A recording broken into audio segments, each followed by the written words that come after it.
मोदी जी ने जीएसटी 2.0 की घोषणा कर दी है और उसके बाद से काफी सारे लोगों में बहुत एक्साइटमेंट है क्योंकि चीजों के दाम गिरने वाले हैं। इस वीडियो में हम कौन सी चीज का प्राइस कितना कम ज्यादा होने वाला है उसके बारे में डिस्कशन नहीं करेंगे। रैदर हम चीजों को इकोनॉमिक एंगल से देखेंगे और दो चीजें फिगर आउट करने की कोशिश करेंगे। एक हो गया कि can this really fuel the growth, अगर हां तो कितना, और दूसरा हो गया कि इसके पीछे का कॉस्ट क्या होगा, क्योंकि आप कोई भी इकोनॉमिक स्टेप लेते हो, गवर्नमेंट कोई भी इकोनॉमिक डिसीजन लेती है तो उसके पीछे एक कॉस्ट अटैच्ड होता है हमेशा। तो कहा यह जा रहा है कि अभी जो अपना 28% और 12% का जीएसटी ब्रैकेट है, इन दोनों को एबॉलिश कर दिया जाएगा और 99% ऑफ द चीजें जो आज 28% के ब्रैकेट में है उसको 18% में लेके आ जाएगा, और जो 12% में है उसके साथ भी सिमिलर चीज किया जाएगा कि 99% ऑफ 12% जीएसटी वाले गुड्स अब 5% में आ जाएंगे।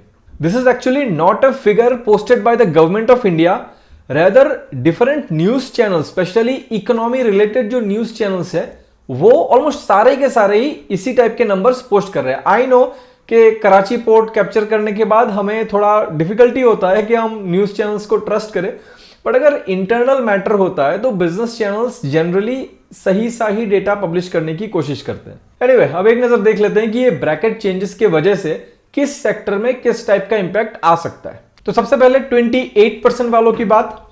सबसे पहले आता है लग्जरी होटल्स। लग्जरी होटल में आपको एज ए कस्टमर तो कोई रिलैक्सेशन मेरे हिसाब से नहीं मिलने वाला।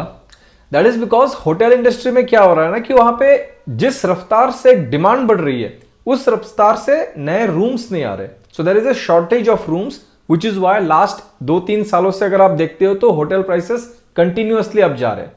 होटल ने बहुत ज्यादा रिसेंटली केपेक्स भी किया है so that the new rooms can come up, which is why the hotels have taken a lot of debt also in their balance sheet.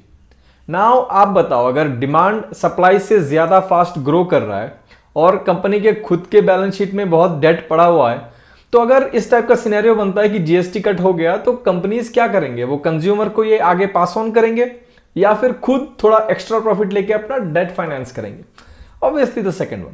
Now the second segment, two wheelers and small cars. Unfortunately हमारे country में two wheelers जो कि predominantly tier 2 tier 3 cities के लोग ज्यादा खरीदते हैं उस पे भी 28% का जीएसटी लगता है। अगर आप 350 सीसी के ऊपर वाले मोटरसाइकिल खरीदते हो तो उसमें तो 31% लगता है including the cess. This is a very big amount. और अगर आप लास्ट 1 साल का देखते हो तो अपने ऑटोमोबाइल इंडस्ट्री काफी स्ट्रगल कर रहा है, डिमांड उतनी ज्यादा है नहीं। तो अगर ये जीएसटी कट होता है 28% से 18% में in the automobile industry, because automobile industry में क्या है ना, उसका वैल्यू चेन बहुत लंबा है।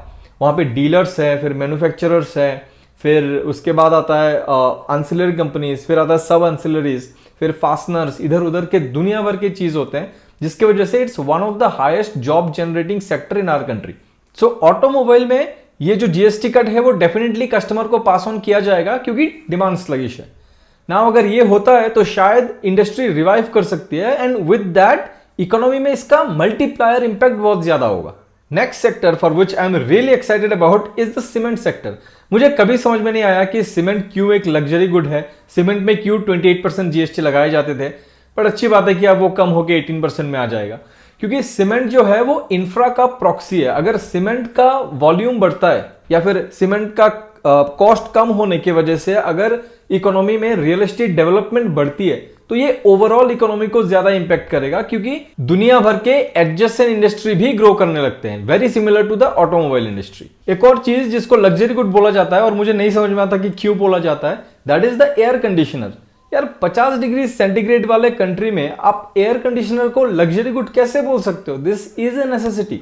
अच्छी बात है कि एयर कंडीशनर हो, फ्रिज हो या फिर डिफरेंट अदर अप्लायंसेस हो, वो सारे 28% से घट के अब 18% में आने वाले हैं। Now that will also give a big boost to our electronics industry. Remember, अभी हम इलेक्ट्रॉनिक्स इंडस्ट्री में काफी फोकस कर चुके हैं। अब देख ही रहे हो एप्पल आईफोन वगैरह का एक्सपोर्ट काफी बढ़ रहा है और उसके साथ साथ एक इकोसिस्टम भी बन रहा है। बहुत सारी कंपनीज है जो छोटे छोटे कंपोनेंट्स पे काम कर रहे हैं, कुछ है जो सर्किट डिजाइनिंग के काम कर रहे हैं, कुछ है जो डाई इलेक्ट्रिक फिल्म बना रहे हैं। तो इस टाइप के बहुत सारे अलग अलग चीजें अभी इलेक्ट्रॉनिक्स इंडस्ट्री के अराउंड बन रहे हैं। तो अगर इलेक्ट्रॉनिक्स में जीएसटी कट होता है so this is going to give another big boost to the economy. लेकिन जो चीज सबसे ज्यादा ग्रोथ को फ्यूल करने वाला है वो है 12% ब्रैकेट वाले जो जीएसटी कट होगा। दैट इज बिकॉज जो मिडिल क्लास लोग हैं, मिडिल क्लास का सबसे ज्यादा डिस्क्रिशनरी एक्सपेंस जहां पे जाता है वो ऑलमोस्ट सारे के सारे चीजें 12% ब्रैकेट में आता है। बट हाँ, शायद एफएमसीजी में ये जो जीएसटी का बेनिफिट है वो कंज्यूमर को पास ऑन नहीं किया जाएगा। That is because FMCG companies का ग्रोथ ऑलरेडी बहुत खस्ता है, 9, 10, 11% का ग्रोथ दिखा रहा है और मार्केट उसको पी दे के बैठा है 70 का। तो जस्टिफाई कैसे कराएंगे? तो अगर ये जीएसटी कट कंपनी आगे पास ऑन नहीं करती है कंज्यूमर को, तो शायद वो अपने बॉटम लाइन को थोड़ा एलिवेटेड दिखा सकती है और वो वैल्यूएशन जस्टिफाई कर सकती है। और वैसे भी यार, शैम्पू का दाम थोड़ा कम कर दोगे तो दैट डजंट मीन कि कंज्यूमर आके एक के बदले 2 शैम्पू खरीदने लग जाएगा, ऐसा नहीं होता है। Anyways, but as we have seen कि बहुत सारे सेक्टर्स ऐसे हैं जहां पे कि ये बेनिफिट कंज्यूमर को पास ऑन किया जाएगा और बहुत सारे सेक्टर्स हैं जिन पे मल्टीप्लायर इफेक्ट बहुत ज्यादा है। तो इन दोनों को मिला के डिमांड बूस्ट बहुत ज्यादा हो सकता है। एग्जैक्टली कितना हो सकता है? काफी सारे एजेंसीज है जो इसके बारे में अपना ओपिनियन दे चुके हैं, अपना डेटा पब्लिश कर चुके हैं। For an example, Morgan Stanley और जेफरीज दोनों का कहना है कि 0.5 to 0.7% का इंपैक्ट आ सकता है अपने जीडीपी में, पॉजिटिव इंपैक्ट। सिमिलरली आप सिटी रिसर्च का देखते हो तो city is saying 0.7 to 0.8%, IDFC is saying 0.6%, ICICI bank is saying 0.2 to 0.4% का इंपैक्ट आ सकता है। नाउ इफ यू रिमेंबर, कुछ दिनों पहले जब ट्रम्प टैरिफ का इशू चल रहा था, तब भी इस टाइप के एजेंसीज ने अपना रिपोर्ट निकाला और कहा कि उससे 0.3 to 0.5% नेगेटिव इंपैक्ट आ सकता है जीडीपी में। मतलब क्या, ये जीएसटी कट होने के बाद अभी जो ट्रम्प टैरिफ का थ्रेट है वो मोस्ट प्रोबेबली ऑफसेट हो जाएगा और शायद हम यूएस को एक मैसेज भी दे पाएंगे कि भाई बिना आपके भी हमारा ग्रोथ ऑन ट्रैक ही है। ये तो हो गया अच्छी अच्छी बातें, ग्रोथ की बातें। लेकिन गवर्नमेंट जीएसटी कट दे रही है, मतलब गवर्नमेंट का रेवेन्यू कम होने वाला है। तो अगर रेवेन्यू कम होता है तो गवर्नमेंट अपना बजट फिर कैसे मीट करेगी? बिकॉज ये कट कोई छोटा मोटा कट नहीं है यार। अगर 12% से कम करके आप 5% में लेके जाते हो तो क्या होता है कि कोई सामान जो 100 रुपए में बिक रहा था उसमें पहले गवर्नमेंट को मिलता 12 रुपए, अभी उसी 100 रुपए के सामान बिकने पे गवर्नमेंट को मिलेगा 5 रुपए, मतलब 7 रुपए का घाटा। दैट इज 58% का loss. This is definitely a big drop. और काश गवर्नमेंट हमें ब्रैकेट वाइज जीएसटी का रेवेन्यू बता पाती तो हम शायद एग्जैक्टली कैलकुलेट कर पाते कि कितना रेवेन्यू का लॉस हो रहा है यहां पे। एनीवेज, हम तो नहीं कैलकुलेट कर पाएंगे, but again the same agencies that I have mentioned just a few while ago, they have stated कि भाई 1 लाख से 1 लाख क्या बोल रहा हूं, 1 लाख करोड़ से 1.5 लाख करोड़ का इंपैक्ट आ सकता है। और इससे पहले भी गवर्नमेंट ने इनकम टैक्स में छूट दिया जिससे गवर्नमेंट को 1 लाख करोड़ का वहां पे भी रेवेन्यू का लॉस होगा। और तो और अभी जो ये टैरिफ वाला माहौल चल रहा है, तो अगर यूएस अपने ऊपर टैरिफ सही में बहुत लंबे टाइम तक ऐसे ही इंपोज करके रखती है तो गवर्नमेंट को आगे आके जो एक्सपोर्टर्स है उनको भी थोड़ा कुछ रिबेट देना पड़ेगा, जो कि रिसेंटली ब्राजील के गवर्नमेंट ने भी दिया उनके कंपनीज को। सो उससे भी गवर्नमेंट को रेवेन्यू लॉस होने के चांसेस है या फिर एक्सपेंस बढ़ने के चांसेस है। तो कैसे मीट होगा अपना बजटेड एक्सपेंस? तो देखो 3 तरीके हो सकते हैं। पहला है कि गवर्नमेंट जाए और जाके डेट उठा ले। दूसरा है कि गवर्नमेंट टैक्स भले ही ये 28% और 12% जीएसटी से कम करे, लेकिन कहीं और टैक्स लगा के वो रेवेन्यू को मीटअप कर ले।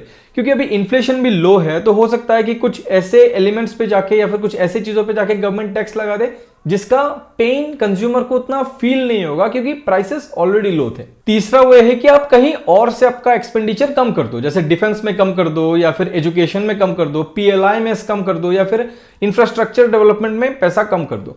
क्योंकि फ्रीबीज से तो आप कम कर नहीं पाओगे क्योंकि उससे वोट खराब हो जाएंगे। एनीवे, अगर आप बॉन्ड मार्केट की मानो तो बॉन्ड मार्केट क्लियरली ये बोल रहा है कि गवर्नमेंट डेट उठाने वाली है। क्योंकि जिस दिन मोदी जी ने ये अनाउंसमेंट किया उसके बाद से ही बॉन्ड मार्केट की यील्ड्स शार्पली ऊपर जा रहे हैं। By the way, bond market देख के आप इकोनॉमी या फिर इकोनॉमिक एनवायरनमेंट के बारे में कैसे पता लगा सकते हो, ये मैंने इस वीडियो में ऑलरेडी डिस्कस किया हुआ है, आप जाके देख सकते हो। एनीवे, तो अगर इतने सारे एजेंसीज के पॉजिटिव रिपोर्ट आने के बाद भी बॉन्ड यील्ड ऊपर जा रही है तो इसका मतलब साफ है कि बॉन्ड मार्केट इज थिंकिंग कि either government is going to take debt और this growth forecast by different agencies they will not play out accordingly. But I don't think कि गवर्नमेंट डेट उठाएगी। दैट इज बिकॉज लास्ट कुछ साल में Covid से लेकर अगर आप देखते हो तो हमने कंटिन्यूअसली अपना फिस्कल डेफिसिट को घटाया है and the government has been very vocal about it कि भाई हमने मैक्रोस को स्टेबल रखा, फिस्कल डेफिसिट को कंटिन्यूअसली घटा रहे हैं, फिर अपना इन्फ्लेशन स्टेबल रख रहे हैं, कम कर रहे हैं, तो मुझे तो चांसेस कम ही लगता है कि गवर्नमेंट जाके फिर से अपना फिस्कल डेफिसिट बढ़ाएगी। एक और पॉइंट ये भी है कि गवर्नमेंट ऑलरेडी थोड़ा सा सरप्लस में है शायद, क्योंकि जब अपना बजट आया था फरवरी के मंथ पे, तब क्रूड ऑयल ट्रेड कर रहा था नियरली $72 पर बैरल पे, और वो ऑलरेडी $90 से नीचे आके 72 के आसपास सेटल होने की कोशिश कर रही थी। So the market was not expecting a further decline. लेकिन अगर आप आज देखते हो तो $60 पर बैरल पे क्रूड ऑयल है, और हम रशिया से उसके भी ऊपर एडिशनल डिस्काउंट लगा के ऑयल मंगवाते हैं, लेकिन उसका बेनिफिट कभी कंज्यूमर को पास ऑन नहीं किया गया। हम आज भी पेट्रोल का प्राइस उतना ही पे करते हैं जितना कि क्रूड ऑयल $90 होने पे किया करते थे। सो ये जो एक एडिशनल गैप है, गवर्नमेंट डेफिनेटली इसके सरप्लस पे ऑलरेडी बैठी हुई है, और ये जो एडिशनल एक्सपेंडिचर आ रहा है गवर्नमेंट के ऊपर या फिर रेवेन्यू क्रंच आ रहा है, उसको शायद इससे ऑफसेट किया जा सकता है। और अगर उसके बाद भी गवर्नमेंट को कुछ और एडजस्ट करने की जरूरत पड़ती है तो मोस्ट प्रोबेबली वो पीएलआई होने वाला है, क्योंकि पीएलआई काफी सारे केसेस में बहुत इनएफिशिएंटली काम कर रहा है। फॉर एग्जाम्पल, मैं खुद एक टेक्सटाइल कंपनी में इन्वेस्टेड हूं, जो कि एक अच्छा खासा ग्रोथ भी दिखा रही है और कंपनी के पास काफी सफिशिएंट अमाउंट में कैश भी है, लेकिन उसके बाद भी कंपनी ने पीएलआई स्कीम के लिए अप्लाई किया और उसको पीएलआई का बेनिफिट भी मिला। तो एज ए इन्वेस्टर तो मैं खुश हूं भाई, क्योंकि मेरा बॉटम लाइन बढ़ रहा है, लेकिन एज ए इंडियन में खुश नहीं हूं, क्योंकि उस कंपनी को उसकी जरूरत नहीं थी। इन अ वे कहीं ना कहीं कुछ केसेस में पीएलआई अब कॉर्पोरेट के लिए फ्री भी बन गया है। तो शायद गवर्नमेंट अगर ऑयल के सरप्लस से इसको ऑफसेट, मतलब ये जो एडिशनल रेवेन्यू का डेफिसिट आ रहा है, उसको अगर वो ऑफसेट नहीं कर पाए तो मोस्ट प्रोबेबली नेक्स्ट होगा पीएलआई स्कीम। एनीवे, ये सब तो स्पेकुलेशन है, एग्जैक्टली क्या होगा नहीं होगा वो तो अपने को ईयर एंड में ही पता चलेगा। लेकिन यार, एक तो देखो, अभी इंडिया का रेटिंग अपग्रेड हुआ है, फिर इनकम टैक्स कट हुआ है, जीएसटी कट हुआ है, इन्फ्लेशन लो है, स्टेबल मैक्रोज है, फिर गवर्नमेंट स्पेंडिंग भी पिकअप कर रही है, फिर मॉनसून अच्छा हुआ है। All these are creating a great environment for growth. It's like कि हमने बहुत सारा कोयला इकट्ठा कर लिया है और अब बस एक चिंगारी की जरूरत है। जैसे ही वो छोटी सी आग की चिंगारी आ जाएगी तो एक चेन रिएक्शन क्रिएट हो जाएगा और अपना ग्रोथ यहां से शार्पली रिवाइव कर सकता है। वो चिंगारी कब आएगी, कैसे आएगी, वो तो मुझे एग्जैक्टली पता नहीं है, बट वो आएगी जरूर। In this case, time is our best friend. If you found this helpful and want to watch more such videos, subscribe to the channel, और मैं आपसे मिलता हूं इकोनॉमिक टॉक्स के अगले वीडियो में। Thank you for watching.